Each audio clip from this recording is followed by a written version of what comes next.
Okay, so a couple people talked to me after class about this particular question. And so we did rush through it towards the end of the last class, so I wanted to go back through it before we moved on to get you to a point to recognize there are different ways to go through and solve, and a lot of it comes from what you see as you move through a question. Okay? So I believe, let's see if I can make it up, because the way it was given previously, like that thing, we had a bunch of information there. Okay, so the way we would solve that question is going to look a little bit different than the way we solve this question. It's the exact same question, but the information is provided in a different context, which makes your process for solving it slightly different. Okay? Or it can be slightly different. I would argue it should be different. So, first and foremost, step 1 and step 2, well actually step 1 is the same. I'm solving for grams of water. When we have the glut of information, the argument that we should go through and do is where we should start would be making sure we have grams of water in the numerator on our left-hand side. We want to make sure we have that. And when we look at that glut of information, I know it's not up there, but pretend it's there. It is. Okay? We would find that the grams of water is provided, but only in context or comparison to the moles of water. Okay? So we could say 18 and 1, because that's what was in that given information. Tracking?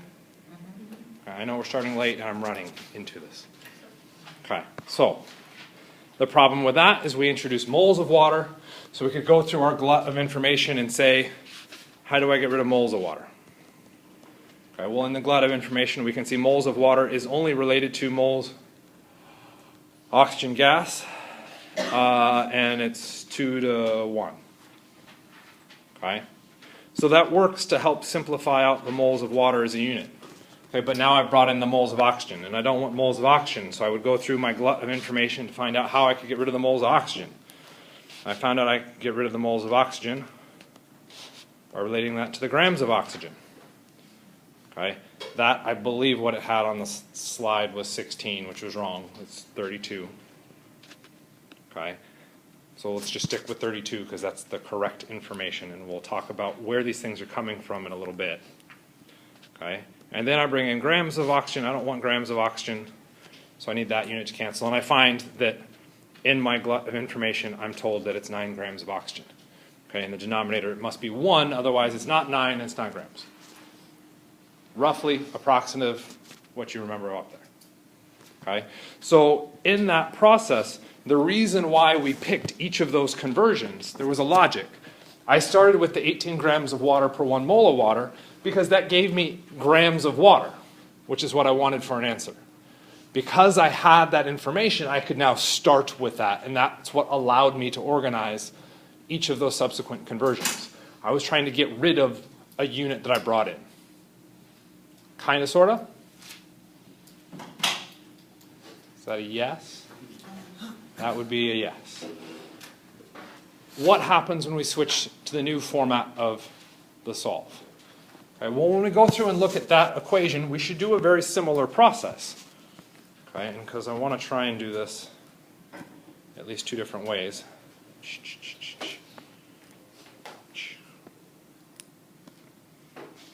I still want to solve for the grams of water. Okay? But now what am I given? The only obviously given information in the question is grams of oxygen. Thank you for answering it that way. I happen to have 9 of them, okay, but I'm given grams of oxygen. So I could now start out and say, well, grams of oxygen, 9 grams. Okay? Notice my solve has already changed. Okay? In blue, I had 9 grams of oxygen at the very end of my calculation. Now I'm starting with it. Okay? So now the question becomes, is grams of oxygen the same thing as grams of water? No, because one says oxygen, one says water. So those are 2 different things. Okay? So we have to look at that unit and decide what's happening with it. Okay, the unit is composed of 2 things, a measurement and a substance. In chemistry, that substance is really, really, really important. So we have to specify it and make sure we include it. So when we look at this equation, we see the measurement has stayed the same, but the substance has changed. Okay? So we're going to have to do some kind of conversion because minimally the substance has changed. Kind of, sort of? Okay. So now the question becomes is what should our conversion be? What should we attempt to go through and do? Okay? And this is where we can get a couple different processes.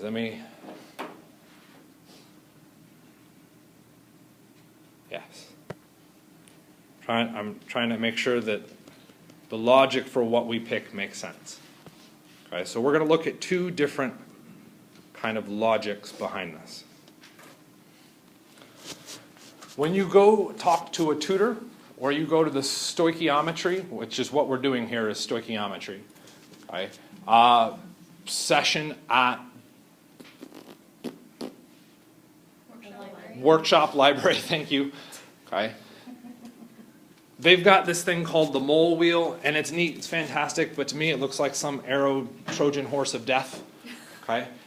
It works, it's nice, but one of the kind of instincts that comes from that is that your first step for all things is to convert to moles. Okay? So we've looked at this and said, well, the substance changed, but I don't care, I'm going to convert to moles. Okay? Because why?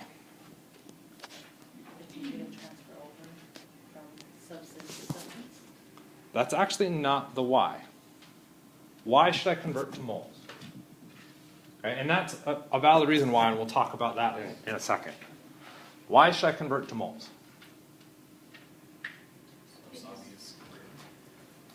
Getting closer to the idea, most of our conversions center around moles.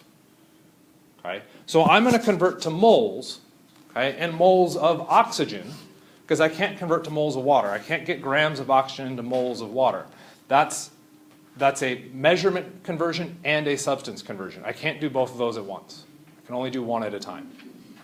Okay? So I'm going to convert it into the measurement unit of moles for oxygen right out of the gate. Why? Because I know moles of oxygen. Moles are a really important concept. Okay? You talk to chemists that get happy and excited about Mole Day, which was sometime this month. Okay? Whoopee. Okay? So moles are so important that we're just going to go to moles. Okay? And the reason why we're going to that is not just because it's important, it's because, well, if you solve enough questions, what tends to be the first thing you do? Convert to moles. So the reason we're converting to moles is because you've had enough experience to realize that more than likely you're going to convert to moles. Okay, said another way, you're converting to moles because you know converting to moles is what you should do. The only reason you would know converting to moles is what you should do is if you had the experience solving it. How many of you have had lots of experience solving stoichiometry? So the argument that at least goes through my puny little brain in comparing to trying to figure out what's going on in your head is, well, you're telling me to do this just because you're telling me to do this. It's kind of a piss poor argument. Okay? I'm not going to say it's wrong because it's right. Okay? But there's not a real solid logic behind that other than you have to trust that I've had enough experience or that the tutors have had enough experience. Okay? Or that somebody else has had enough experience that that's what you need to do. Okay? The other argument is the one that I think is a little bit more important. Okay? This gets more to the process behind it. Up here, we're jumping to moles because I know that's what's supposed to happen. It's an algorithm. Okay? When I convert 36 inches into feet, what do? Tell me how you get 36 inches into feet. Divide by 12. Well, as we discussed when we talked about this earlier, that's wrong. Okay? That was an algorithm to solve it. By setting this up and saying I want to convert into moles right away, that's an algorithm. Okay? There isn't a reason behind that. There isn't a logic other than I know that's what's supposed to happen. You know the answer. Okay? So how could we change this to be, I don't know the answer? Okay, well, we look through here and we say grams of oxygen, grams of water. What changed? The substance. How do I change substances?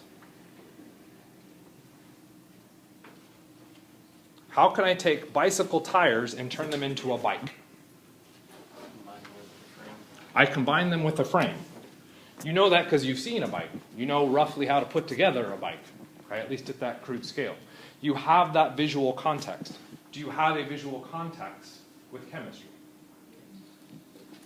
How many of you have seen an oxygen molecule? Okay. So we don't have a visual context. Okay? We've seen lots of oxygen molecules, and even then that's kind of borderline. Okay? We've seen the evidence for lots of oxygen molecules because there's an idiot standing in front of you talking at you. And if there wasn't oxygen molecules, you'd probably be on the ground. Okay? So we know that they're there. Okay? But we don't have any other context for it. Okay? So we have to create a system of symbols to allow us to say, hey, that stuff is out there. Here's my symbology for it. Okay? How in chemistry do I take this stuff where I've got these weird symbols, oxygen and water, and I show how oxygen can become water? What am I looking at? How do I convert the substance? Combine it with hydrogen. Combine it with hydrogen. What is that process? Okay. You're saying that you should take oxygen and combine it with hydrogen to produce water, right? What is that? That's a chemical reaction. Okay, so we're recognizing the substance changes, and the only way the substance can change is through a chemical reaction. So we have to identify the chemical reaction. Okay? How do we know we're combining oxygen with hydrogen to make water? How do I know that's the chemical reaction? Okay? That's a harder question, so let me give you another example. I can combine oxygen with a carbon structure to make water. And CO2. How do I know I should be looking at the purple chemical reaction and not the red one?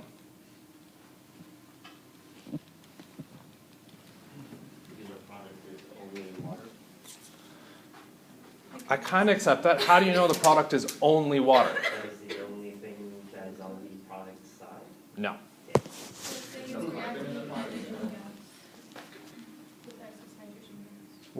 What's it? Okay, if we work through, and you're absolutely right, but we're too vague with that it. Okay, what she said was, it says it's reacting with hydrogen gas. What's it? Read the question. The question literally says oxygen gas reacted with hydrogen gas to produce water. How do I know I should be looking at the purple question or the purple equation and not the red equation? Because that's what the question says I should look at. Okay? When we're doing these substance conversions, you have to go through a chemical equation. Well, what chemical equation do I read the question? Okay? You have to be able to interpret that information from the question. This is why when we looked back in that previous chapter, we started with English statements of what a chemical reaction was. Because you need to be able to read that to convert it into the chemical language so that you can write a chemical equation. Because almost always you're starting with some kind of word expression. Make sense? Now you're like, well, that was obvious. Really? Well, cool. That's kind of neat. So good, we all learned something then. Okay? So use the question. It's there for a reason. Okay? So we're converting the substance. I'm converting the substance through this equation.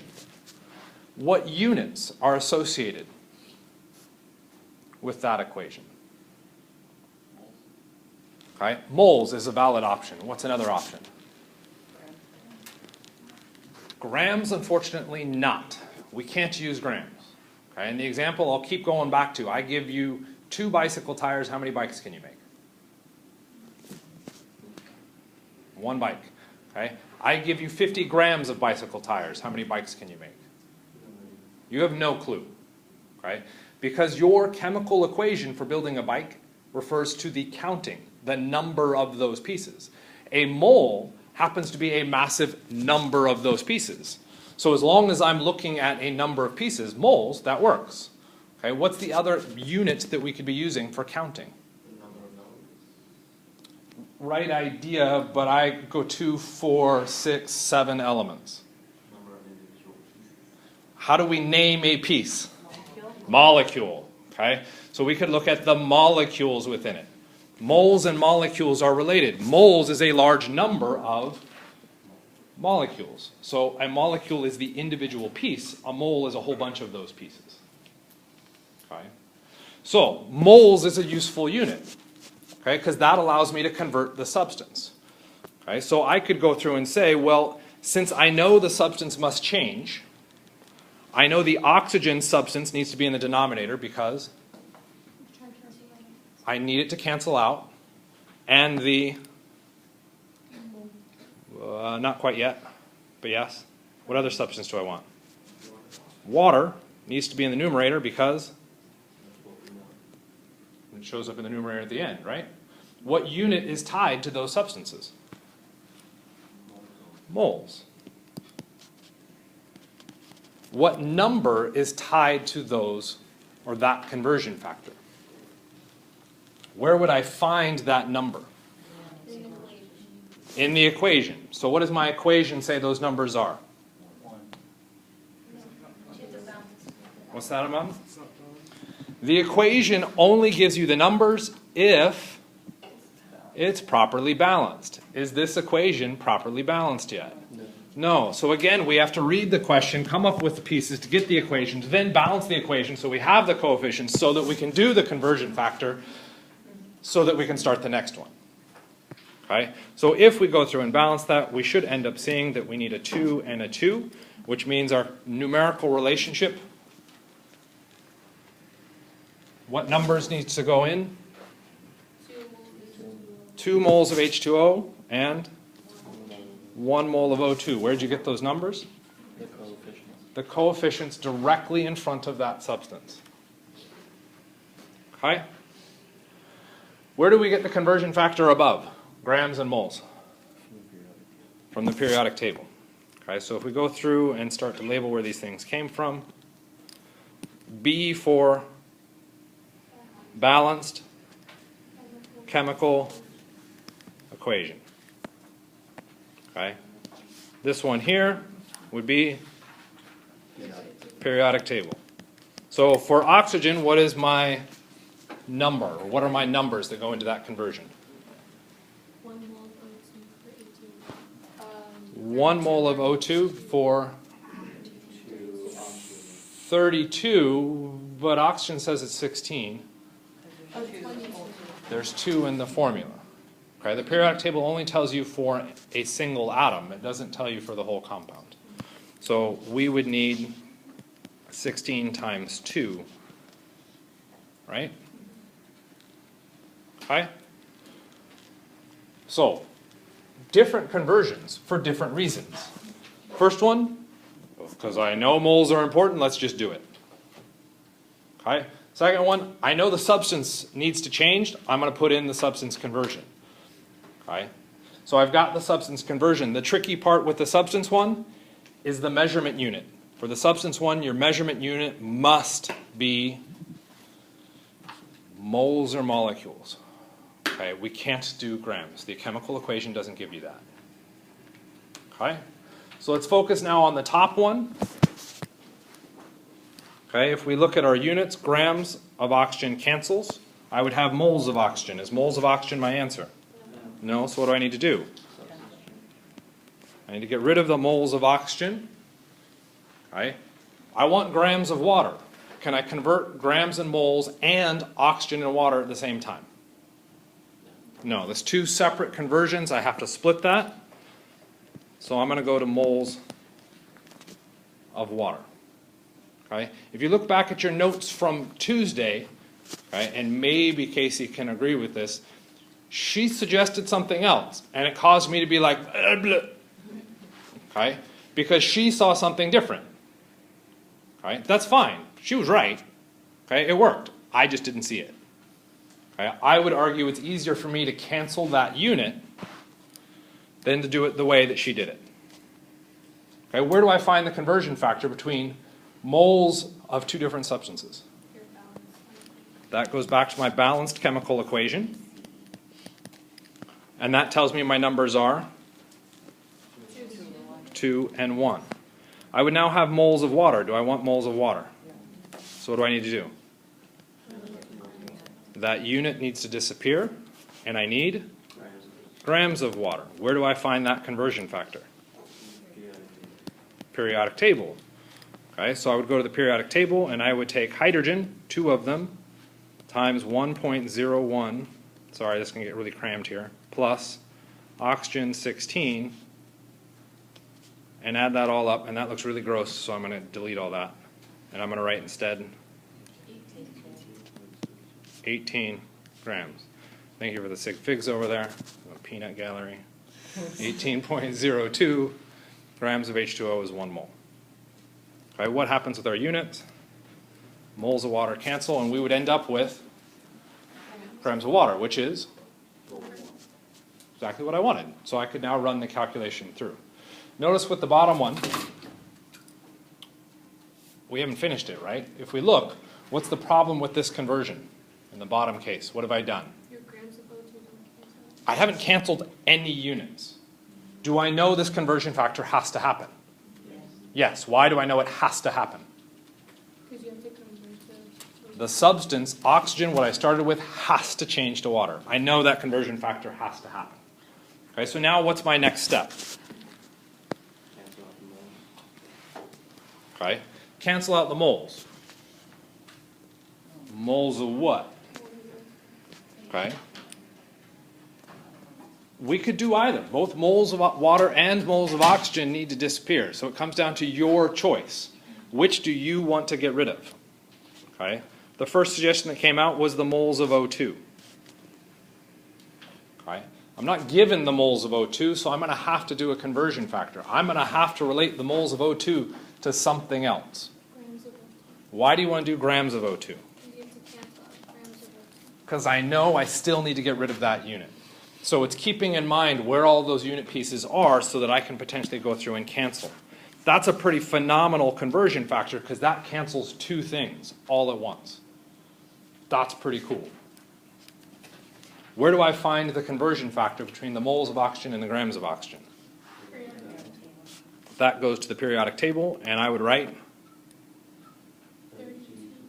32 what? Grams of O2. Grams is 1 mole of O2. Okay? Now what do I need to do? That moles of O2 needs to disappear. Not O2. H2O.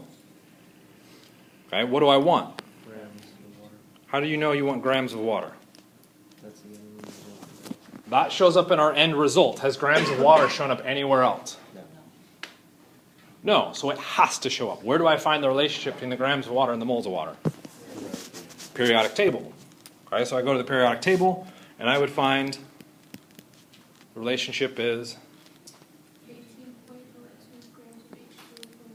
18.02 grams of H2O 18.02 grams of H2O for 1 mole. is 1 mole of H2O.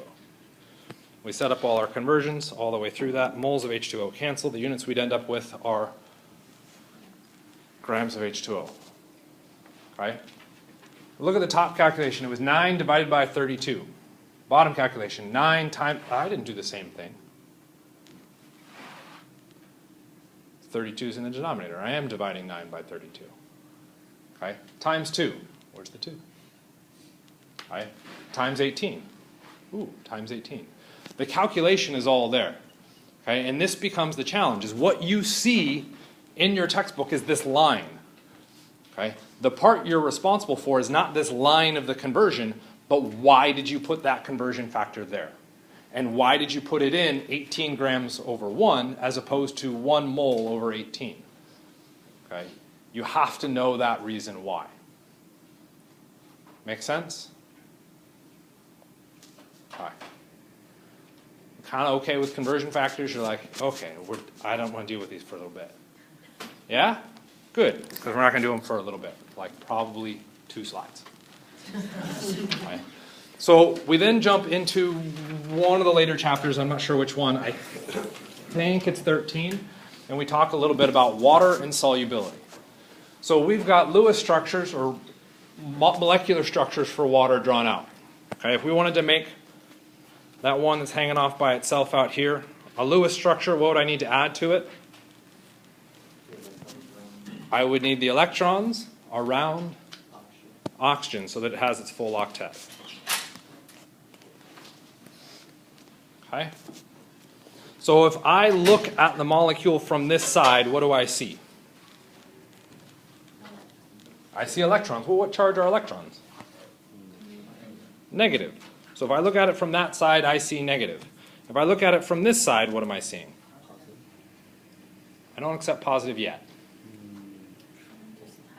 I see hydrogens. Okay? Well, where are hydrogens' electrons? Between hydrogen and oxygen. Hydrogen and oxygen. So which means if I look at it from this side, am I seeing any electrons on hydrogen? No.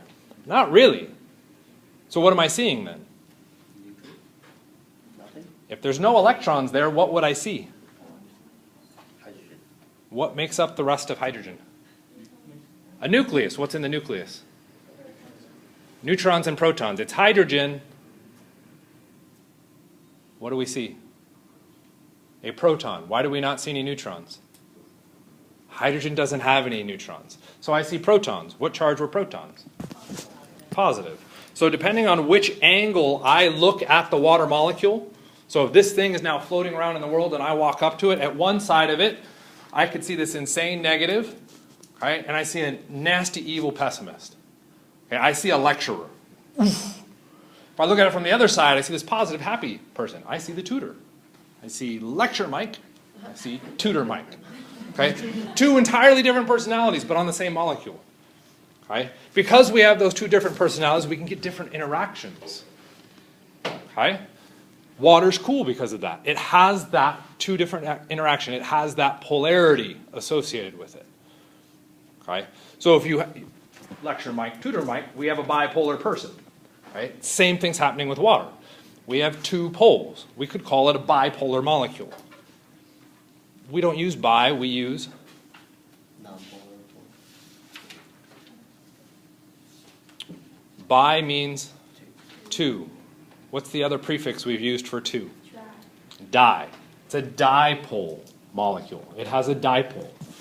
Okay? Is it formally negative? Okay? And that becomes a harder question because we never force you to do formal charge. Okay?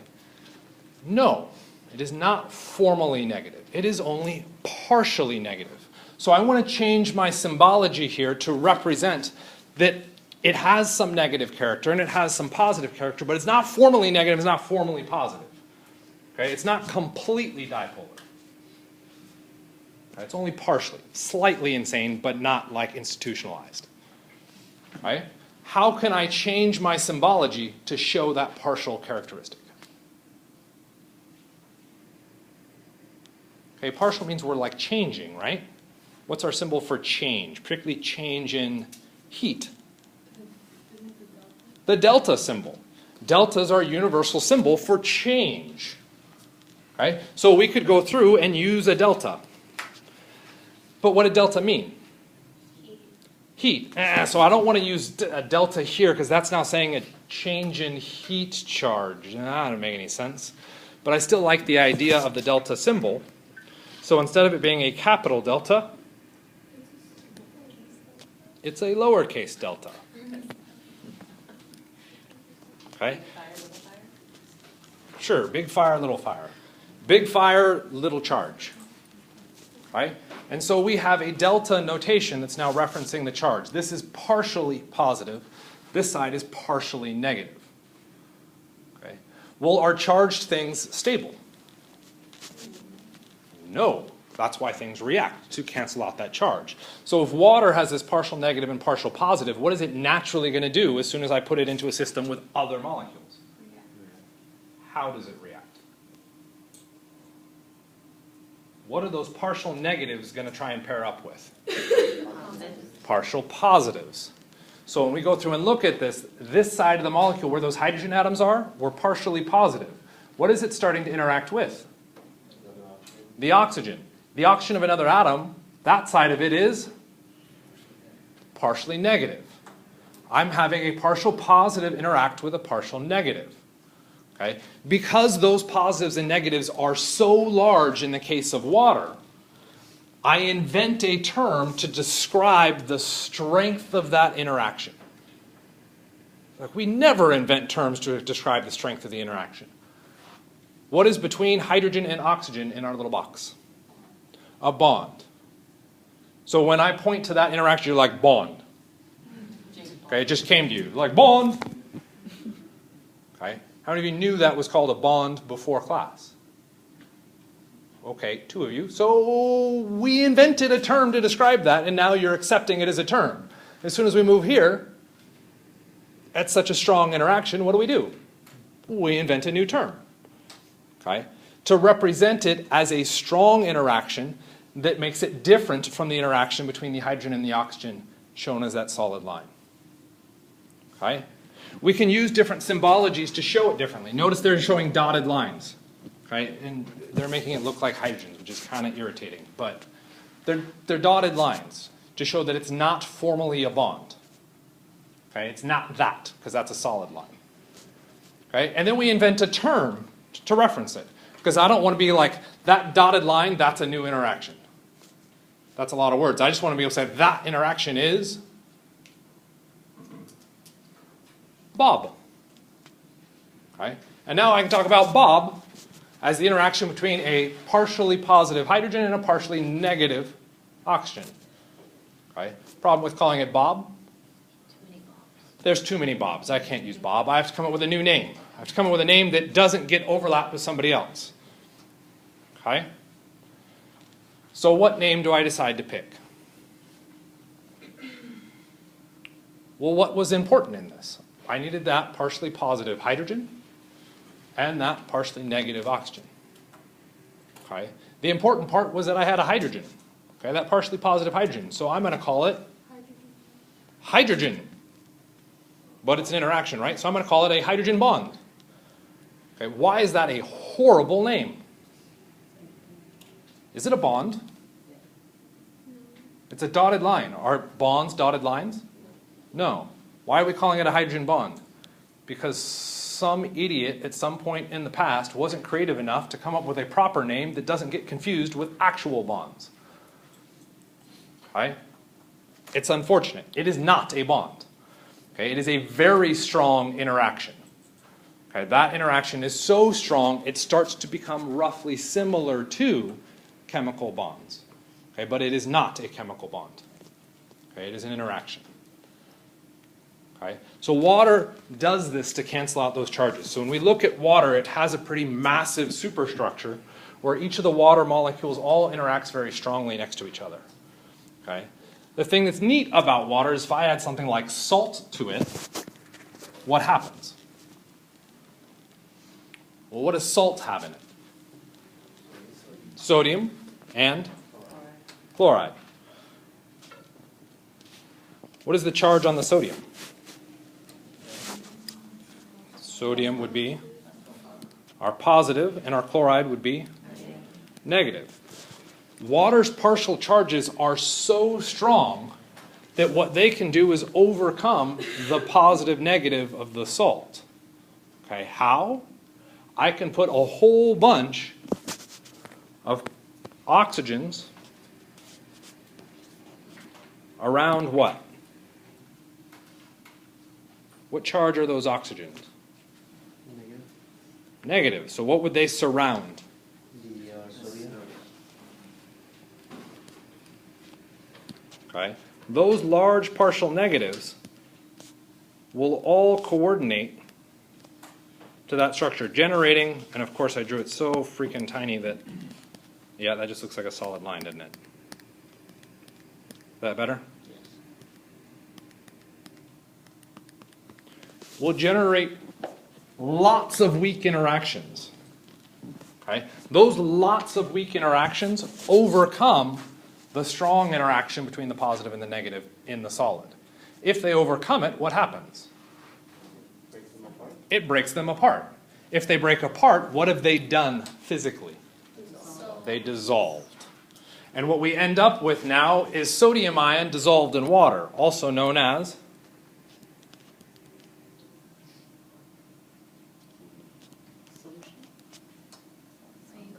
aqueous. So all of our aqueous solutions, not necessarily all of them, but most of them, are composed of this. Okay, we've taken whatever the solid was and have surrounded it with water to make it in solution. Okay, the same thing happens with the chloride, but in the case of the chloride, what is the chloride coordinating to? The hydrogens. Right? So the ability for water, or really any substance, to dissolve a compound is to break apart the attraction within the compound in favor of multiple weaker interactions in the solution. And as long as the sum of those weaker interactions is more stable than the initial starting point, we get it to dissolve. Okay? We could quantify the hell out of that. We don't want to do that. Okay? For you guys. 151, you can do it all you want. But in this class, that's all we really need to do, is say that that's that interaction. Okay? And what we'll end up doing is dealing with this after Thanksgiving with looking at those relationships and trying to predict when they would dissolve versus when they wouldn't. Okay? And that's a neat process. That's something you would need a lot of in OCHEM. Right now, because we're concerned about quantification, we kind of just say, hey, it happens. We're talking about it. It's important because now I create solutions. Okay? In those solutions, we can reference them in slightly different fashions. Okay? We can talk about unsaturated, saturated, and supersaturated, okay? Which is really just a fancy way of saying how much dissolved. Okay? Did so much dissolve that I can't dissolve more in it? Well, that's then saturated. Okay? Like if you were saturated with food, okay, you can't eat anymore. Okay? If you were unsaturated, we just gave you a biscuit, and that's all you could eat all day. Right? You could eat a lot more food, theoretically, right? I think all of you should be eating more food than that. Okay, so you would be unsaturated. The same thing's happening with our solutions. The solutions are you. The compound that we're putting into it is the food. Okay, so what we can look at are solubility curves. What those lines are showing is the saturation limit. Okay, so if I look at, let's pick one that's, there we go. Let's pick that point right there. See, everybody see that red dot? Okay, what am I doing at that red dot? What have I done? The amount of grams of sugar you could solve. I took sugar and I dissolved it in, I took sugar, because that's the name of the curve, and I dissolved it in water. Exactly 100 milliliters of water. Is that all I did? At 20 degrees Celsius. At 20 degrees Celsius, that's what I did. That is now my saturation. At that point, I can't dissolve more sugar. Okay, which becomes an interesting statement. Okay? What if I'm under that curve? That means you could dissolve more sugar. I could add more sugar. If I'm at, let's call it the purple point, what could I do? I can dissolve more sugar. How much more sugar could I dissolve? Careful. I can dissolve 50. Okay, if we take a look at our y-axis, it says 100 milliliters of water. Okay, for every point on that axis. So is the 200 referencing milliliters of water? No, because it's saying 100 milliliters. What is the 200 referencing? The grams of the solute. Okay, and the solute in this case is our sugar. So I can dissolve 50 more grams of sugar. More. That says more. Okay, to go up here. Okay, so the purple one would be unsaturated, because I could continue to do more. The red one would be saturated. Well, what is supersaturated? Okay, we've shoveled you ever done like the chubby bunny thing? That doesn't quite work, but like saturated, you're like, oh God, I can't put any more things in my mouth, but I can still talk and breathe. When it's chubby bunny, what do you have to do? You keep shoving more stuff in there. You're becoming supersaturated. And it's like 5 minutes of regurgitating marshmallows or whatever game you play it with, right?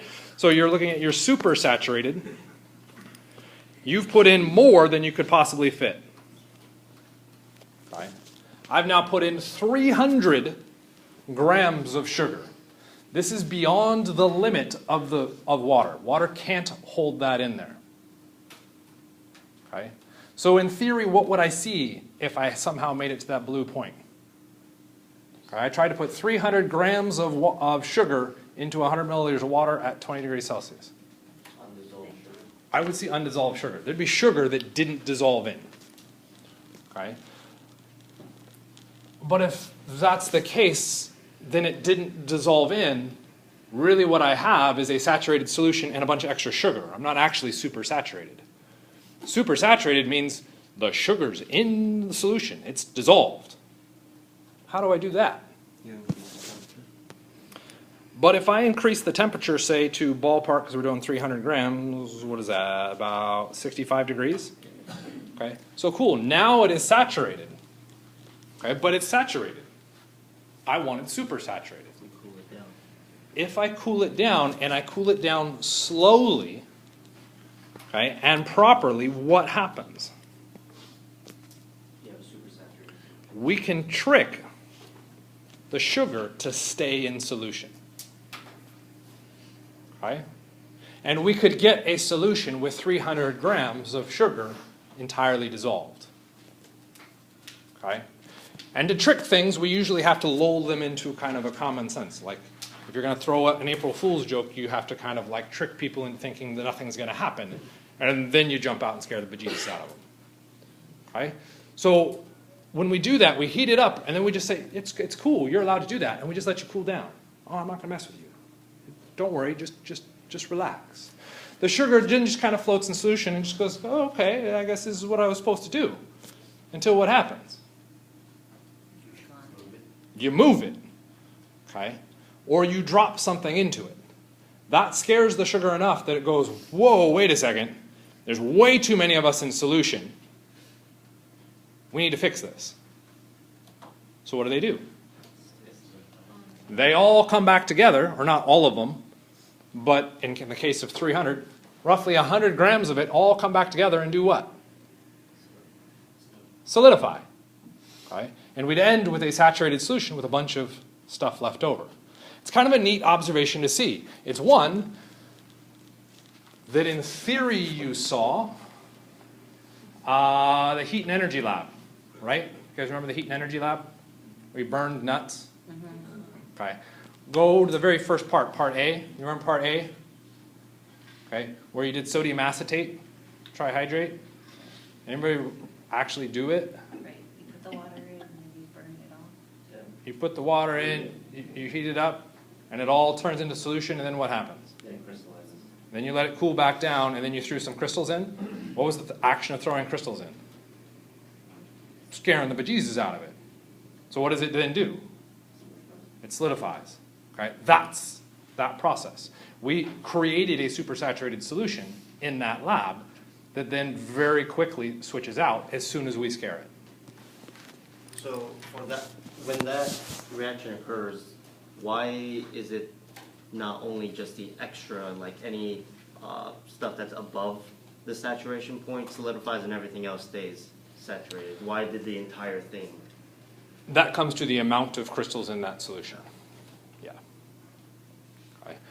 Yes, in that crystallization process, it's a common technique in organic chemistry is to recrystallize, and you're taking advantage of these saturation curves. And depending on the substance and the amount of saturation, it didn't all crystallize out. There was still liquid there. It just crystallized enough that you couldn't see that liquid as cleanly. If you filtered it, you'd see that liquid. Okay? So that's our solubility curves. We've created solutions. We've got 3 types of solutions. Which of those types of solutions do you think you'd be working with commonly? Saturated. Okay? Saturated is a possibility. If I take 2 saturated solutions and mix them together, saturated means I filled you to capacity. If I now say you're full to capacity and I take another person that's full to capacity, I'm sorry for this analogy, but we're just going to work with it. Okay? Replicating the species, I take you full to capacity, filled you up, tons of food, and I take your partner, fill you up, tons of food, and now I say mate. How well is that going to go? That could be, remember, you're full to capacity. You're a little, that's probably going to be not pleasant, right? So if I'm going to run a reaction where I'm trying to get two things to interact with each other, do I want them to be saturated solutions? No, I actually probably want them to be more on the unsaturated limit, so that when they interact, they can still exchange. Okay? They can still run those reactions without reaching a solubility issue. So most of your solutions run on the unsaturated line. How unsaturated? That's an interesting question. Okay? Typically, you're probably mid-range. Okay? So there's now capacity to change substances in there. Okay? Because if we're running a reaction, we're changing phases. Those changes in phases could change our visibles. Okay, so we want to have some saturation. We don't want to be virtually nothing, but we don't want to be so saturated, because then what we're seeing at that saturation limit is now potentially the formation of a supersaturated solution, and that's a mess. Okay, kind of makes sense? Okay. This is just the exact same thing, but it's pretty because it's colors, right? So you can't say I never gave you color. Okay, there's colors. They're just different compounds. You'll notice that when we look at these, okay, they both have pretty similar trends. What is that similar trend? What happens as we increase the temperature? They become more saturated at higher temperature. Okay, we are able to dissolve more. What happens when we heat up a solid? I just take a solid and I heat it up. Okay, it gets hot. Then what? It melts. It becomes a liquid. I continue to heat it. What happens? Becomes a gas, and everything's free-flowing. What happens when I go into solution? What little picture I drew. What happened to the sodium ion? What was it near? Only oxygen. Was it near other chlorides? No. By making a solution, I've effectively taken my solid and I've turned it into a gas. Okay? That's kind of neat, because our gas phases can get more interactions, okay, universally. So by building a solution, I can work in the gas phase in a controlled environment. That's kind of cool. Okay, I can maximize interactions between particles that way. I don't have to worry about the middle of the substance not interacting. Okay? What happens as I increase temperature with solubility? Or when I try to dissolve something, what's happening? Well, all the particles are breaking away from each other. They're effectively becoming a gas. Well, as I increase temperature, I become a gas. If I increase solubility, I'm becoming an air-quoted gas. So what would we predict to happen if I increase temperature for most substances? They were more likely to become a gas. Because we're looking at them dissolve, we're looking at the air quote gas, they're more likely to become dissolved. And we would see our solubility increase. So as a general trend, that makes a lot of sense, because what we're doing is causing them to change phases, and change phases in that upward direction. Is it always true? Clearly not.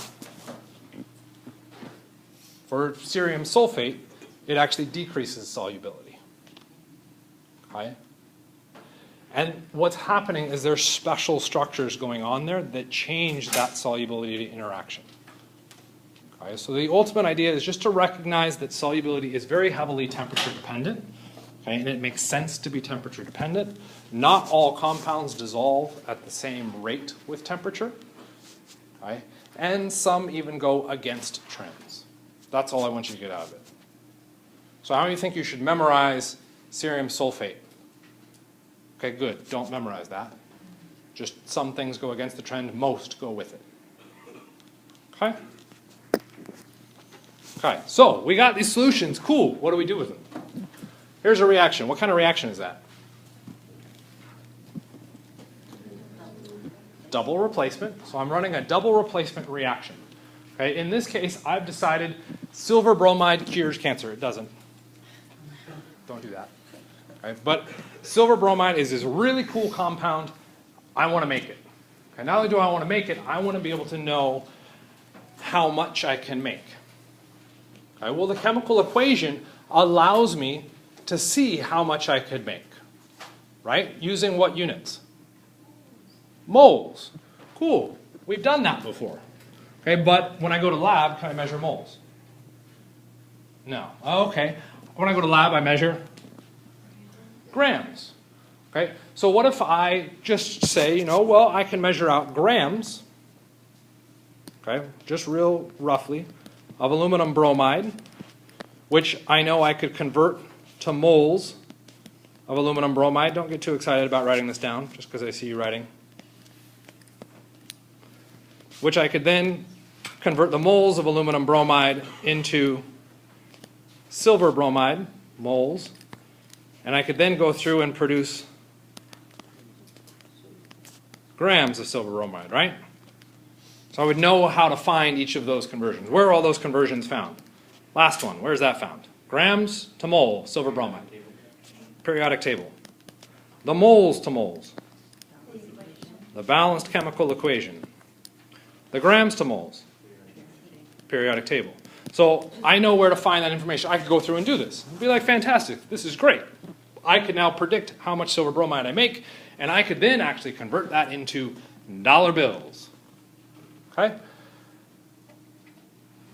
Grams of aluminum bromide. Anybody see any problem with measuring out the grams of aluminum bromide? What's that?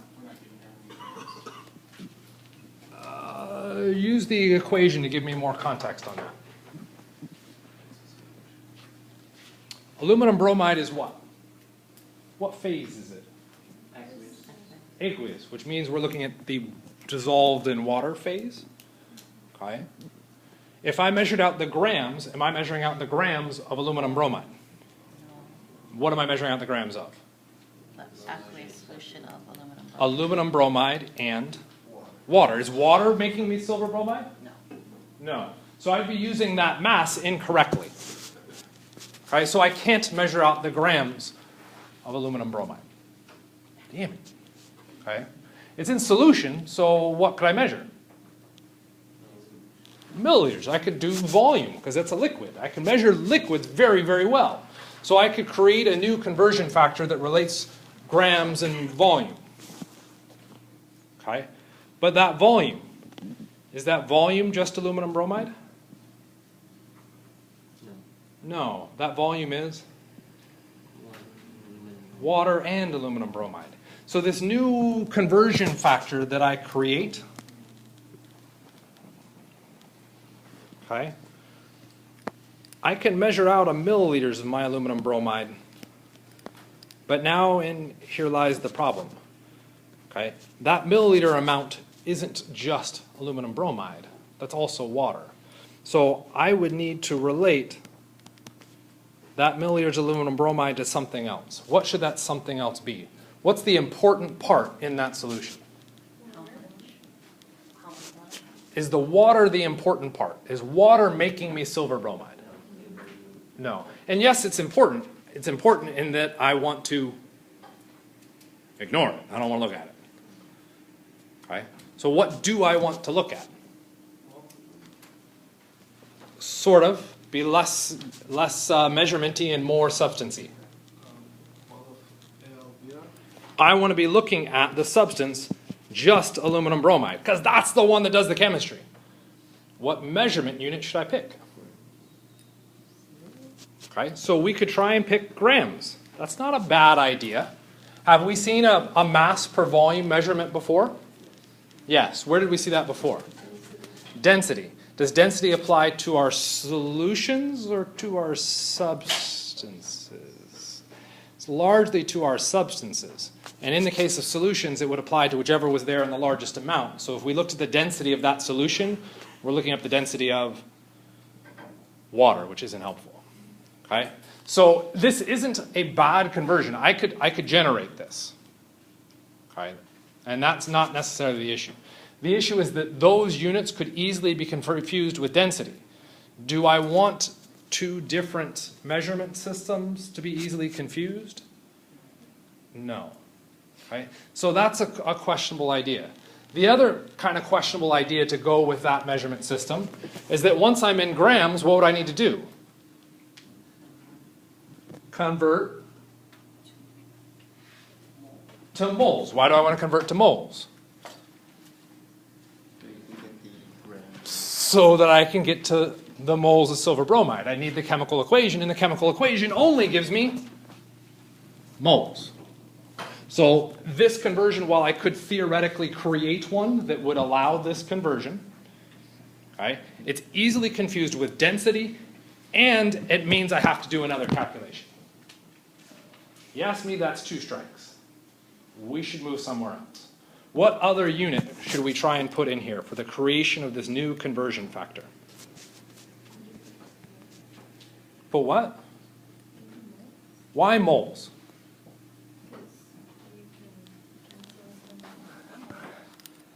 If this went in as moles, what happens?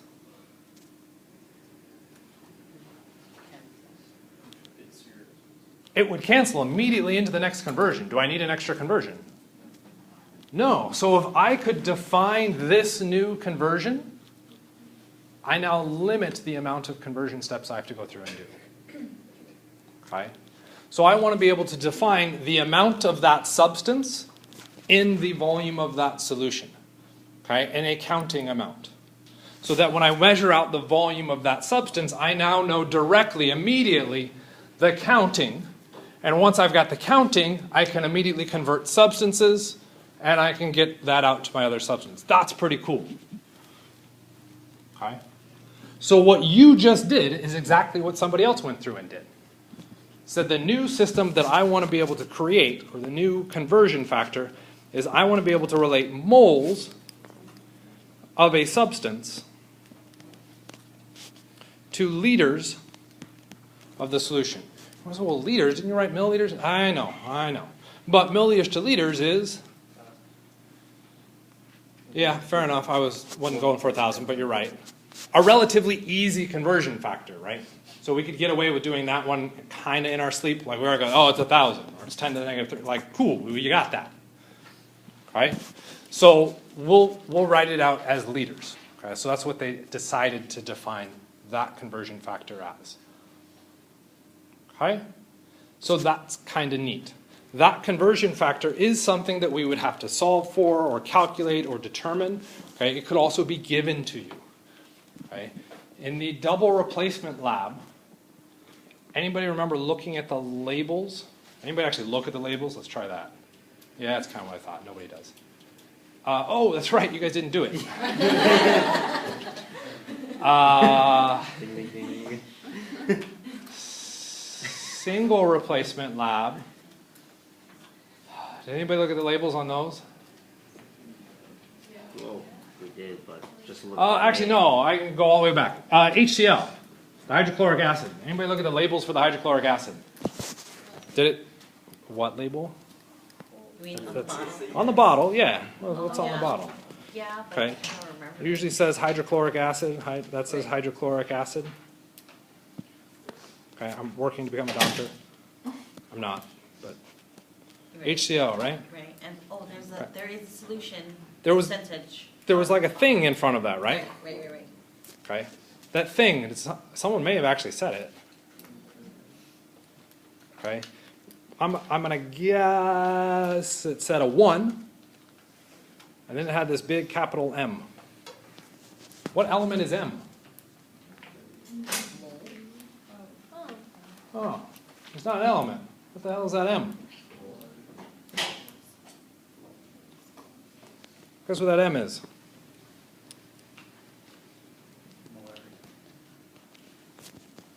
It's the moles of the substance per liter of the solution. It's a concentration. Right? It's telling us how much acid is present in a liter of that solution. It's a conversion factor. Okay? You haven't had to use it yet. You will have to use it, both in the lecture and in lab. Okay? So this new unit, or conversion factor, of moles to liters, you might say, well, why do we have to invent a new thing? Okay, what was density? Grams over volume. Grams Mass over volume. Mass over volume. Okay?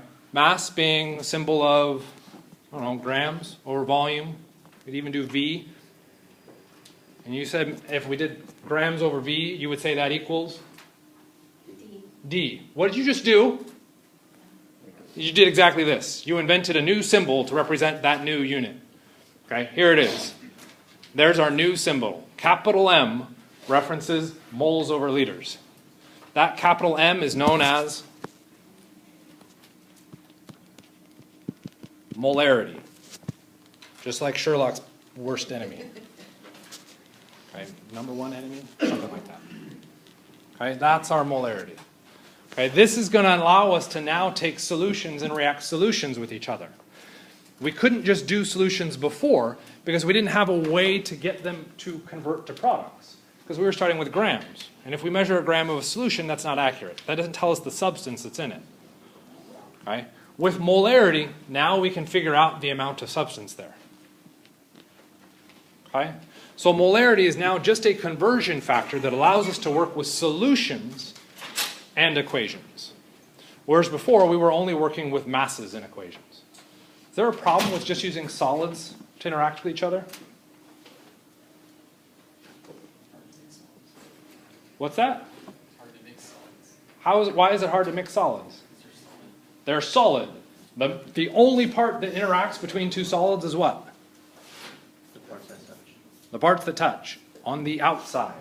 What happens on the inside? Nothing happens. So it takes longer for solids to react because they have to mix. Solids don't mix very well because solids... You can do better than that. We're not soluble. But a liquid?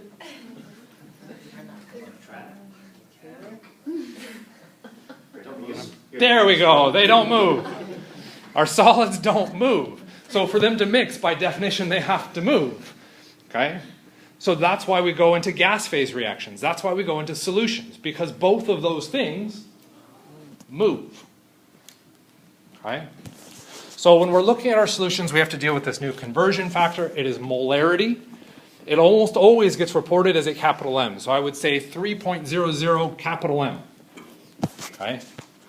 The argument that I would make and suggest, okay, and this is why molarity is a little bit different, is that if you see 3.00 capital M, you do not write capital M. What should you write? Close. Moles per liter. Solution. Moles over liters. Where's the number? On the numerator. The number in 3.00 M is closer to which? The M or the L? M. There it is. What number goes with the liters? 1. Kind of, sort of? Okay. This allows you to now do a conversion, because have we seen liters before? Have we seen moles before? Have we seen capital M's before? No. Okay, so don't do capital M's, do moles and liters. Okay? Why would we write capital M's instead of moles over liters? It's shorter. Chemists are lazy. Okay? So we will inherently write out the shortest thing possible and make somebody else do all the grunt work of those calculations. Okay? So, what is the molarity of a solution containing 24.0 grams sodium hydroxide in a 0.1 liter solution? What are we solving for? Moles. We are solving for molarity. What is molarity? Moles over liters. Moles of what? Sodium hydroxide. Okay. And liters of the solution. Okay. So we're going to solve this a couple ways. We're going to solve it the way that matches everything we've already done first. And then if we want to divide it up into something else, we can talk about that. Okay. What am I given? Grams. Grams.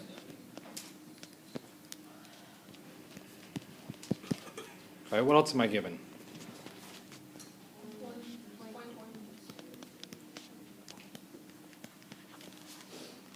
So what do you want to start with?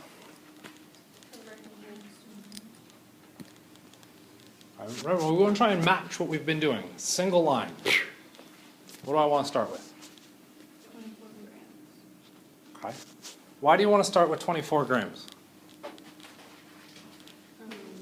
Because you want to cancel it out. So you know what, how many grams are? What's that? We already have the liters of a solution. Okay. So you're saying don't start with 24 grams, start with liters of solution. Where should I place the liters of solution? Why should I place it on the bottom? Because that's where Okay. The logic. That's our goal. I'm going to start with the thing that closest matches my goal. The 24.0 grams of sodium hydroxide isn't wrong to start with. Okay. But again, the argument that I would make is it makes sense to start with the one we know we have information about. Okay. What would go in the denominator? Sorry. The other place. The numerator. Okay, and that's a trickier question. I would make the argument it's 1. Okay. The only thing I want to put there is given information. Okay. 0.100 liters of solution is not a conversion factor. It's a single value, which means when it goes up into my calculation, it should go in as a single value. I can put another thing in the numerator, but now what I'm doing is having memorized a formula. I'm making the argument I don't need to memorize a formula. Okay? Is liters of solution just what I want?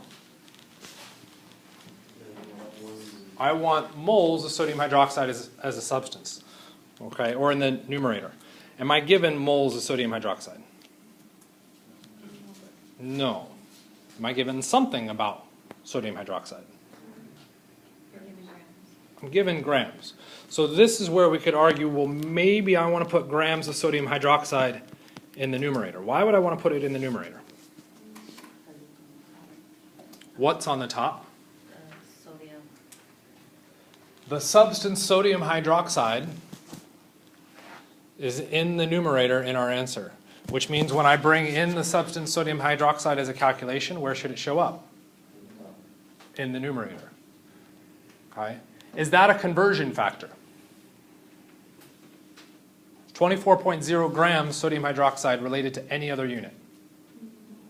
No. So what goes in the denominator? 1.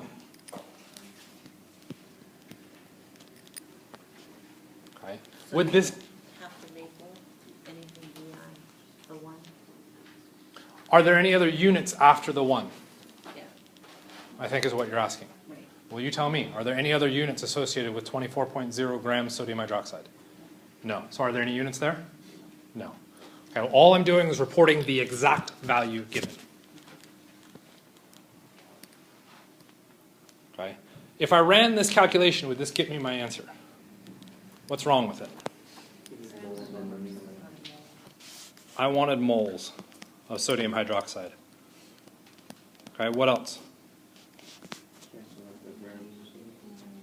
I don't want to cancel out the grams of sodium hydroxide quite yet, or at least that phrasing. What do I know I not want? I think grammatically that was correct. I don't want grams of sodium hydroxide, which means that unit needs to be placed in the bottom. Do I know the conversion factor between grams and moles? Where do I find that conversion factor? The periodic table. 23, 24, 40-ish grams is 1 mole.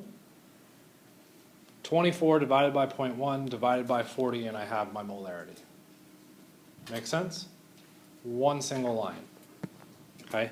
The other option, which a lot of students will go through and do, is say that I know molarity equals moles over liters. We were already given the liters, so what do I need to find? Moles. So I'm going to run a second calculation. How do I get moles of sodium hydroxide? Close. What am I given? Grams of sodium hydroxide. How do I convert grams into moles? Now you can tell me the periodic table, which was 41. Okay. I can then take that number and put that number in a second calculation in the numerator, and I can take my volume in a second calculation in the denominator. That does the exact same work. Okay? But it's now split it into two calculations. Okay? Splitting into two calculations is not necessarily wrong as long as you do it right. Okay? Kind of makes sense? If at any point you want to condense steps, you're allowed to condense steps. That is up to you. Okay? And as we pack up, because I still got 30 seconds, I'm not going to do this calculation right now. Okay? We'll start with it on Tuesday. But what I want to get to is this. A chemist needs to determine the concentration of a solution of nitric acid. She puts 745 milliliters of the acid into a flask with an indicator. She then slowly adds 0.200 capital M or molar of barium hydroxide into the flask until the solution changes color, indicating the equivalence point. At this point, the moles of hydroxide equal the moles of hydrogen ion. She notes that 165 milliliters of barium hydroxide was needed to reach this point. What was the molarity of the nitric acid? Okay. You do this as one of your labs. Right? Not quite this involved, but pretty close. Okay. We're given a lot of information about barium hydroxide and very little information about nitric acid. Which means, what are we going to have to do?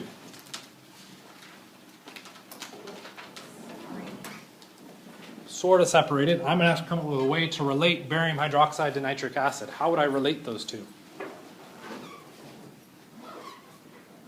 BCE. Balanced chemical equation. Let's see if I actually put the next sequence. Don't stress about that. I won't make you do that. What I will do is actually write out all the steps so that you guys can see what you would have to go through and do to solve for this. Okay? It is painful. The little hee thing is actually because of the extra credit stuff. Okay? That I won't make you guys do because it is a bit painful and nobody does it well. But maybe you guys would do it better. I don't know. Okay? So we'll see.